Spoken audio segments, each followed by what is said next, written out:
Matapos ang kauna-unahang paghaharap ni Uzuki aka X at Sakamoto na naudlot gawa ng pagsabog na ginawa ng kakampi ni na Uzuki na si Uda, ay ngayon na i-review na natin ang chapter 55 and 56 ng Sakamoto Days, ay sa wakas, masasaksihan na natin ang mga sumunod na eksena matapos ang infiltration sa Tokyo Bureau JAA, na kung saan ay matutunghayan natin ngayon ang pagdating ng dalawang order member na mauuwi sa isang violenteng interaksyon laban sa ating mga bida. At matutunghayan din natin mga kaibigan ang nakakabiglang misyon na gagawin ni Sakamoto. Kaya naman, this is Mr. Meken at wag na natin patagalin pa. Let's go!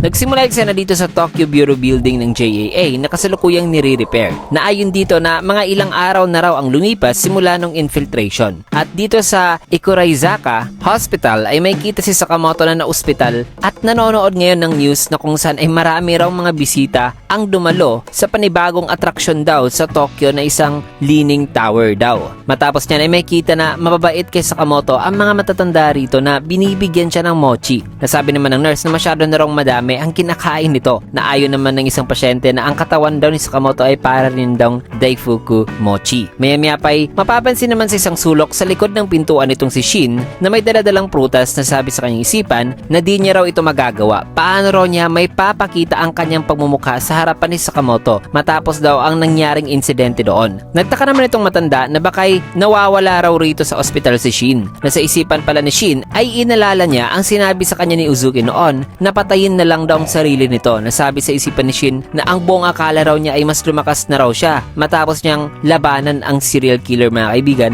na si So. Pero ang nangyari raw kasi sa JAA ay nangmistula lang daw siyang pabigat kay Sakamoto noon, na habang binabalatan niya rito ang apple ay sabi niya na at least ay ang magagawa lang daw niya ngayon ay ang ibigay ang prutas na ito at iiwan na lang ito kay Sakamoto. Maya-maya pa napansin naman ni Shin ang dalawang taong dumating na ang dalawang order member pala na sabi rito ni Hyo na bakit sumasama ka sa akin? Sagot naman ni Nagumo na makakakita ka lang ng away kung hahayaan kitang mag-isang aalis. Nagtaka naman si Sakamoto nang makita niya ang dalawa, na pangiting sabi naman ni Nagumo na nice work Sakamoto. Kamusta na ang pakiramdam mo? Sagot naman ni Sakamoto na Nagumo at Hyo, ano bang kailangan nyo rito? Sagot naman ni Nagumo na oy, wag kang ganyan. Di ba pwedeng bumisita lang kami dito sa kaibigan namin na na-ospital? Napangiting sabi naman ni Hyo na dediretsuhin na natin ito. Sakamoto, naiintindihan ko na nagkita kayo ni X. Nasagot naman ni Sakamoto na oo, tama ka. Sabay sabi niya kay Nagumo na wikang Nagumo, si X ay si Uzuki. Mga salitang nagpagulat talaga kay Nagumo na di siya kaagad nakapagsalita, kaya napaupo muna si Nagumo na sabing, then ibig mo bang sabihin na sumablay ka pala sa pagpatay sa kanya noon? Kung nagbibiro ka lang ngayon eh hindi ito nakakatawa. Natanong naman ni Hyo kay Nagumo na sino ba yan? Sagot naman ni Nagumo na si Uzuki ay isa raw estudyante noon nung mga JCC trainees pa raw sila noon ni Sakamoto, at hindi naman daw talaga nag-iwan ng matinding impresyon si Uzuki sa kanila. Sagot naman ni Hyo na kung nagpapakita siya kahit ng anumang impresyon noon ay maririnig niya raw talaga ang tungkol kay Uzuki noon.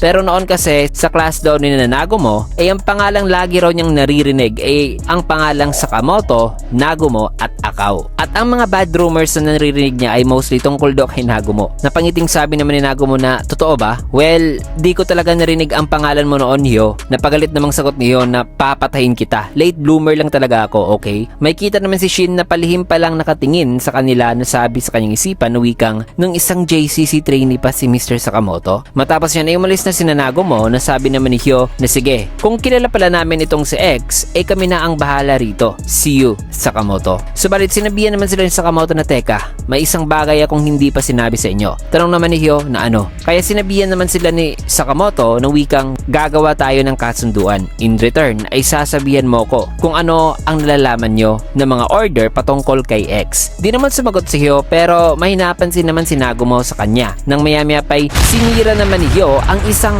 hospital bed mga kaibigan na kung saan nakahiga si Sakamoto na ikinagulat naman ni Shin habang si Sakamoto ay nakaiwas sa attacking yon. Nang ay pagalit namang nagsasalita si Hyo na wikang para malinaw lang sa'yo, ang order ay hindi mo kaibigan. Hindi ka na assassin at narinig ko na may pamilya ka na ngayon. Kung makikialam ka sa problemang to at mamamatay, ay sino na ang magbabantay sa asawa at anak mo? Hindi ko talaga gusto ang pag-uugali mo. Iniisip mo bang magagawa mo lang ng basta-basta ang lahat na gusto mo? Nasagot naman ni Sakamoto na huwag kang gumawa ng assumptions. Hindi ko intensyon na mamatay. Kung kaya't sabi naman ni Hyo na gusto mo bang ipakita ko sa'yo ngayon kung gaano ka nakahina kumpara sa iba. Sabay dito na kumilos si Hyo at sinuntok si Sakamoto ng napakalakas na bahagya pa nitong nasangga. Subalit dahil sa sobrang lakas ay tumago si Sakamoto sa bader na kung saan ay sinundan naman siya ni Hyo na sabing tapos ka na. At malapit na raw ang katapusan nito. Na ang panahon na lang daw ang magdi-decide kung kailan mamamatay si Sakamoto pero malapit na raw ito. Kasi mahina na raw ito mga kaibigan. Nasagot naman ni Sakamoto na maaaring tama ka. Kasabay niyan ay naalala naman ni Sakamoto si Uzuki nung sinabi nito sa kanya noon na wikang naiintindihan ko na may anak ka, Sakamoto. Na mga salitang nagpagalit noon kay Sakamoto mga kaibigan. Kaya sabi pa niya kay Hyo na maaaring tama ka pero may mga panahon talaga na ang isang ama ay hindi raw talaga aatras. Kailangan daw kasi niyang protektahan ang kanyang mga mahal sa buhay. Pagalit namang sagot ni Hyo na ibig sabihin ay wala ka palang tiwala sa iba. Sagot naman ni Sakamoto na noon yon pero hindi na ngayon. Na matapos yan ay may kita si Shin na nasa likuran na pala ni Hyo na kaagad naman itong napansin subalit pinindot naman ni Shin ang MRI machine mga kaibigan at hinagis naman ni Sakamoto ang mga sinasabitan ng mga dextrose bag. Dahil na nadikit si Hyo mga kaibigan sa machine na sabing di ako makagalaw. Isa ba itong parang magnet? Na tama, isa raw pala itong MRI machine kaya nadidikit talaga ang mga bakal o mga metal dito. Kaya dito na siya sinabihan sa Sakamoto na Hyo, pakiusap, kailangan mong sabihin sa akin ang lahat na nalalaman mo kay X kasi kailangan kong protektahan ng aking pamilya. Di naman sumagot si Hyo pero sa kanyang isipan ay sabi niya na humihingi siya ng pabor sa akin. Kaya sinabihan na niya si Sakamoto na ang batas raw kasi ng JAA ay nagbabawal daw sa pagbabahagi ng mga classified na mga impormasyon sa mga outsiders. Nadagdag pa niya na kung ako ikaw ay susubukan ko ang JCC database. Na matapos na sabihan ni Hyo ay diretso nang umalis si Sakamoto na sabing salamat. Pasigaw namang sabi ni Hyo na paano naman doon tungkol sa impormasyon na gusto nitong malaman. In which ay dito na siya sinabihan ni Nagumo na napakadali lang daw talagang makumbinsi ni Hyo na yan daw talaga ang nagpapalagay kay Hyo sa problema. Nasabi naman ni Hyo na tumahimik ka. Matapos niyan ay inayos naman ni Hyo ang lagayan ng bulaklak na natumba sa kanyang ginawang pagsuntok kay Sakamoto kanina. Nasabing pasensya na po sa istorbo. Nasabi naman ng doktor na ayos lang. Matapos yan ay tumayo na si Hyo habang nakadikit pa rin mga kaibigan ang MRI machine dito sa kanyang katawan. Nasabi pa ni Nagumo na antindi naman ang accessory mo. Sagot naman ni Hyo na tumahimik ka. Papatayin kita. Matapos yan ay dito naman sa rooftop ng ospital ay sabi naman ni Shin kay Sakamoto na hindi raw niya alam na may mga mababait daw pala na tao na kagaya nun na isang order member. Na sabi naman ni Sakamoto na mabait daw talaga ang taong yun noon pa which is si Hyo mga kaibigan. Matapos yan ay napansin naman ni Shin na nakatingin si Sakamoto sa kanyang daladalang prutas. Nasabi naman ni Shin na ito, isa sana itong get well gift sa'yo. Pero hindi po kasi ako nabigyan ng pagkakataon na ibigay ito sa'yo. Natanong naman ni Sakamoto na para saan naman yan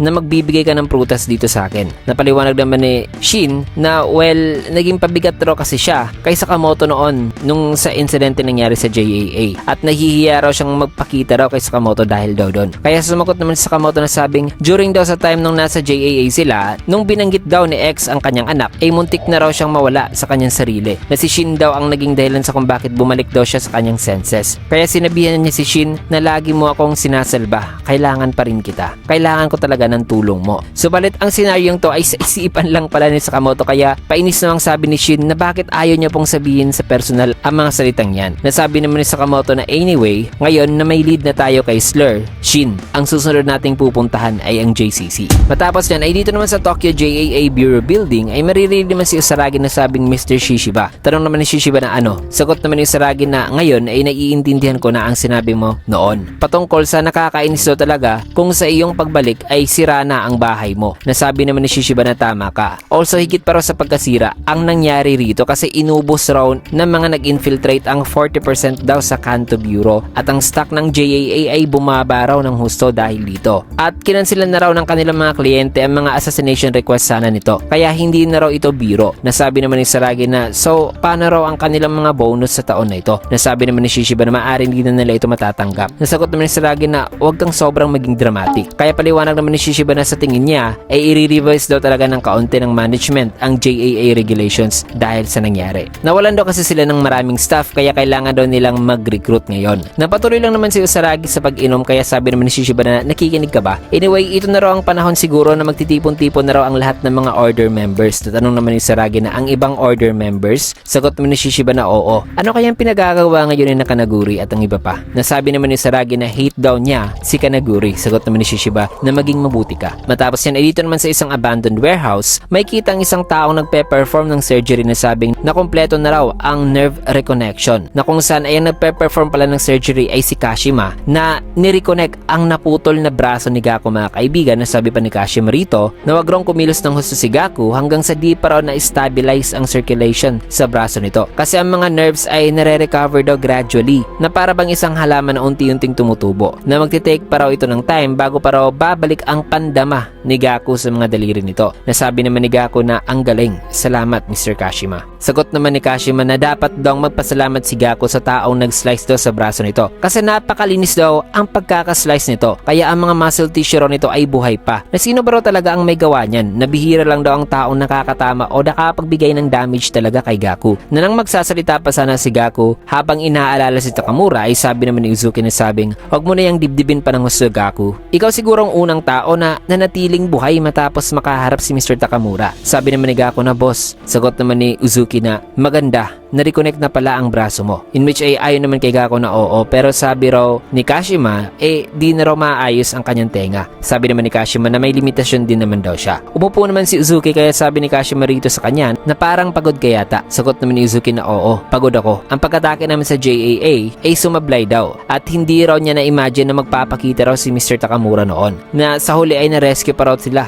tuloy ni Uda. Kaya tanong naman ni Gaku na ano ba raw talaga ang deal ng matandang yon? Sagot naman ni Uzuki na di niya raw alam. Wala raw nakakaalam sa kung gaano na raw katagal si Takamura sa order, kung ano raw talaga ito sa JAA o kung ano ang iniisip nito. Na ang alam lang daw nila kay Takamura ay sa kung gaano raw talaga ito kalakas. Na may time pa nga raw noon na inaakala niya na si Takamura ay parang si Santa o di kay isang parang multo, isang fictional character daw na nabuo sa imahinasyon ng mga tao. Na sabi naman ni Kashima na parang kagaya raw pala iyan sa idea na magiging totoo ang isang bagay kung ang mundo ay naniniwala talaga sa bagay na ito. Tama ba raw siya? Nasabi naman ni Gaku na so parang siya pala ang personification ng bloodlust ng lahat ng mga assassin sa mundo. Na kung ang bloodlust daw ng lahat ng mga assassin sa mundo ay isang tao, ay ang taong yan ay si Takamura. Isang napakalakas daw talaga na killer. Nasabi naman ni Uzuki na kailangan ng sapat na taong papatayin bilang sakripisyo para buhayin ang isang tao na mula sa imahinasyon lang. Pero so much from that ay isi-set aside daw muna nila ang kultong paniniwala na yan. Ay either way raw ay hindi raw talaga nila ma-expect na magiging swabe raw ngayon ang kanilang susunod na plano o misyon kung ang taong kagaya raw ni Takamura ay involved na raw rito. Nasa isipan naman ni Uzuki ay sabi niya na not to mention ay nandiyan pa rin daw si Sakamoto na hindi raw niya in-expect na magkikita sila noon nito. Tanong naman ni Gaku na ano na raw ngayon, makikipag-meet up na ba raw sila sa iba at gumawa ng malawakang tour sa buong Japan na marami rong branch ang JAA, diba? Sagot naman ni Uzuki na hindi, napaka-risky raw niyan kasi ang ilan pa mga branch ay mas nagpapahigpit na raw sa kanilang mga seguridad. Na ayon pa rito kay Uzuki na natalo raw sila kaya oras na raw para paramihin nila ang kanilang bilang. Tanong naman ni Gaku na so ibig mo bang sabihin na mag-recruit sa JAA? Sagot naman ni Uzuki na hindi, mas gugustuhin pa raw niya ang fresh blood o bata pa kasi mas madali raw ang pagpinta sa isang blank canvas kesa sa canvas na mayroon ng painting at saka nakapag-initiate na raw siya sa kanilang gagawing proseso ng pagre-recruit. Matapos yan ay susunod naman na eksena sa convenience store ni Sakamoto sabi naman ni Shin na by the way Mr. Sakamoto, okay lang daw sa kanya ang pagpunta sa JCC para kumuha ng impormasyon kay Slur. Pero sa totoo lang daw wala raw talaga siyang alam talaga sa JCC. Nagtaka naman si Hiski na sabing may kita rin si Sakamoto na kaka-discharge lang mga kaibigan sa ospital. Nasabi naman ni Hiski kay Shin na so ibig mo bang sabihin na nakuha mo ang iyong assassin's license gamit ang outside exam? Ang galing naman. Nasabi naman ni Shin na hindi raw ganon. May kita naman na chine-check ni Sakamoto ang expiration dates ng kanilang mga goods. Nasabi naman sa kanya isipan na ang lahat daw na nandirito ay may fresh expiration dates na raw. Na baka ay gumawa raw pala rito ng kalat sinago mo noon. Matapos yan ay chinek naman ni Lu ang kanyang cellphone na sabing ang JCC ay isang assassin school, diba? Ito ba yon? Na sa pagtingin ni Shin ay sabi niya na may website pala talaga sila na ang JCC Educational Institution ay may current enrollment na 1,000 na raw ka students at ang male to female ratio raw nito ay 8:2 at 10% daw sa mga students ay graduate daw at nakapag-obtain na ng assassin license. license. Dagdag pa rito, ang lahat din daw ng mga estudyante ay nakatira raw sa mga dormitories. Ang faculty naman ay may 35 daw na staff. And ang JCC ay isang 4-year program din daw, na ang 90% sa mga students ay nag-quit o namatay daw during sa training. Matapos mabasa ito ni Lou, sabi niya rito na hindi raw talaga siya pupunta sa JCC. Sabi naman ni Shin na tignan natin ang page sa mga graduate dito. Napangiting sabi naman ni Hiskin na naalala niya tuloy ang mga memories niya doon. Sabi naman ni Lou kay Sakamoto na, boss, graduate ka sa JCC, diba? Na diba pwede ka pong pumasok doon kasi isa ka pong alumnus sa JCC? In which ay sagot naman ni Sakamoto na hindi. Hindi raw madali ang maglabas-pasok sa JCC. Napakahigpit daw ng seguridad ng JCC. Kaya sabi naman ni Shin na kung ganun, paano po tayo na nang nagsasalita pa si Shin, bigla naman sila nakarinig ng sigaw na sa kanilang paglingon ay may kita si Aoi. Hawak-hawak ang isang papel na sabing nakita ko ito sa living room habang naglilinis ako. Ano ito? Gusto ko ng explanation dito. Huwag mong sabihin na balak mong ipa-enroll si Hana rito at gawing mamamatay tao, na kung sanay may kita na ang napulot pala ni Aoi sa living room ay isa palang pamphlet para sa general admission sa JCC. Nasabi naman ni Shin na JCC admission exam, in which ay ayon naman kay Lun na general admissions at currently enrolling sila. Teka, ibig ba bang sabihin na nagsasalita pa si Lu ay sa sumunod naman na eksena, may kita naman si Sakamoto at Shin na nakasakay na sa eroplano habang inanunsyo na rito sa loob na i-fasten na raw ang kanilang seatbelts at ang kanilang flight destination ay 3 hours from now raw. Na habang nagbibigay ng instructions dito sa loob, sabi naman ni Shin kay Sakamoto na mag-a-apply po pala tayo bilang estudyante. Sagot naman ni Sakamoto na ito raw ang pinaka-safe at sigurado raw na paraan para makapasok. Nasabi naman ni Shin na pero malalaman nila na dati kang estudyante kasi matanda ka na. Sagot naman ni Sakamoto na huwag kang mag-alala. Tignan mo ang paligid mo. Kaya sabi naman ni Shin na so wala palang age limit ang JCC. Paliwanag naman ni Sakamoto na ang exam raw para sa mga transfer students ay mahirap raw. Ang ibang mga tao nga raw ay nag-iensayo ng taon-taon at nagre-retest para makapasok lamang sa JCC. Di naman makapaniwala si Shin na sabi pa niya, pero isa kang graduate sa JCC, Mr. Sakamoto. Mare-recognize ka rin nila, diba? Sagot naman ni Sakamoto na magsusuot lang daw siya ng disguise. Tanong naman ni Shin na ganyan ba talaga kaluwag ang seguridad nila? Matapos niyan, ang ilan naman sa mga pasahero ay nagre-reklamo sa ingay daw ng mga baguhan. Napangiting sabi naman nitong isa na maaga rin naman daw mamamatay ang mga yon. Habang sa isang seat naman ay may kita ang isang babae na sabi sa kanyang isipan na wow, ang mga taong yon na sina Sakamoto mga kaibigan parang malalakas daw na hindi raw sila ninenervyos. May kita naman na kinakabahan na ng gusto itong babae na sabi sa kanyang sarili na huwag kang panghinaan ng loob, kailangan mong maging isang assassin. So just like that mga kaibigan, nag-disguise si Sakamoto bilang estudyante mga kaibigan at sinama niya si Shin upang makapasok sila sa JCC nang sa ganon ay makakakuha sila ng impormasyon patungkol kay X o Slur. Subalit ang di alam ni Shin dito mga kaibigan